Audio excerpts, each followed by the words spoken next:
السلام علیکم ورحمۃ اللہ وبرکاتہ۔ کیسے ہیں آپ لوگ؟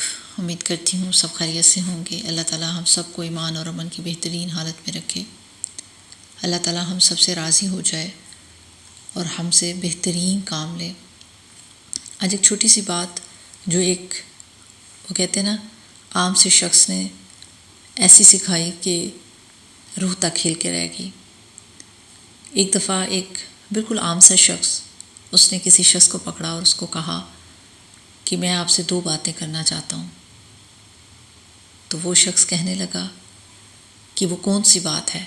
پہلی بات پہ اس نے کہا کہ کبھی بھی لذت کے لیے گناہ نہ کرنا، کیونکہ لذت ختم ہو جائے گی اور گناہ ساتھ چلے گا۔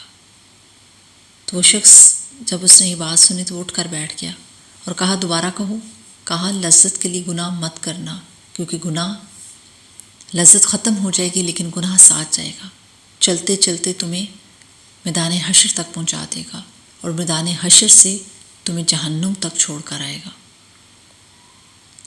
تو وہ شخص چونک اٹھا، پھر دوبارہ پوچھا کہ دوسری بات کیا ہے جو تم مجھ سے کرنا چاہتے تھے؟ تو اس نے اس کو کہا کہ کبھی بھی مشقت کو سمجھ کر یا مشقت کے لیے نیک عمل کرنا نہ چھوڑنا، کیونکہ مشقت ختم ہو جائے گی اور عمل باقی رہ جائے گا۔ پھر اس نے یہی بات دہرائی کہ کبھی بھی مشقت کے لیے نیک عمل کرنا نہ چھوڑنا، کیونکہ مشقت ختم ہو جائے گی اور عمل ساتھ چلے گا، بالکل ایسے ہی جیسے گناہ کی لذت ساتھ چلے گی۔ اور نیک عمل کیا ہے؟ تمہیں قبر سے حشر تک اور حشر سے جنت تک چھوڑ کے چلا جائے گا۔ تو یہ انسان سوچے کہ آج ہم دنیا میں جتنے بھی غلط کام کرتے ہیں، جتنی بھی چیزیں کرتے ہیں، اور ہم کیا کہتے ہیں، ایک بہت ہی سیانہ سا فکرہ ہے جو ہم سب نے اپنے ساتھ باندھ رکھا ہے، اور کیا کہتے ہیں کہ ابھی بہت وقت ہے۔ لیکن ہم بھی کتنے سیانے ہیں کہ دنیا میں یہ معاملہ استعمال نہیں کرتے۔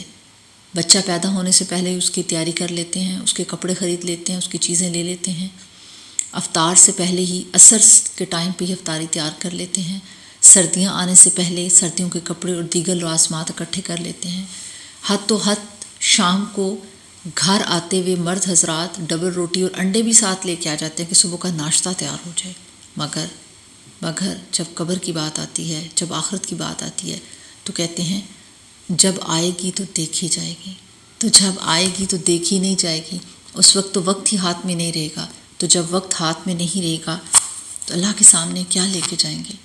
آج ہم سب کا وتیرہ یہ ہے، جب بھی کوئی کسی کو کوئی بات بتاتا ہے یا کوئی چیز سامنے آتی ہے تو ہم کہتے ہیں نہیں، ابھی ہم نے بہت جینا ہے، ابھی بہت وقت پڑا ہے، آپ کیا جانیں کہ کون سا وقت آخری وقت آ جائے۔ تو اس دنیا کی جھوٹی خواہشات اور جھوٹی لذتوں کے پیچھے اپنی آخرت کو برباد کرتے جا رہے ہیں، اور چھوٹے سے عمل کے لیے، چھوٹی سی راحت کے لیے، چھوٹے سے سکون کے لیے اپنے رب کو ناراض کرتے جا رہے ہیں۔ ذرا سوچیے گا کہ اللہ تعالیٰ کو ناراض کر کے کیا ہم دنیا میں عیش و عشرت کی زندگی گزار سکتے ہیں؟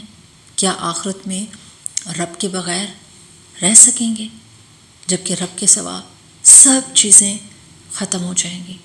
اللہ سبحانہ و تعالیٰ ہم سب کو شعور کی زندگی عطا فرمائے اور ایسی سمجھ عطا فرمائے کہ اس وقتی لذت کے لیے اپنے رب کو ناراض نہ کر بیٹھیں۔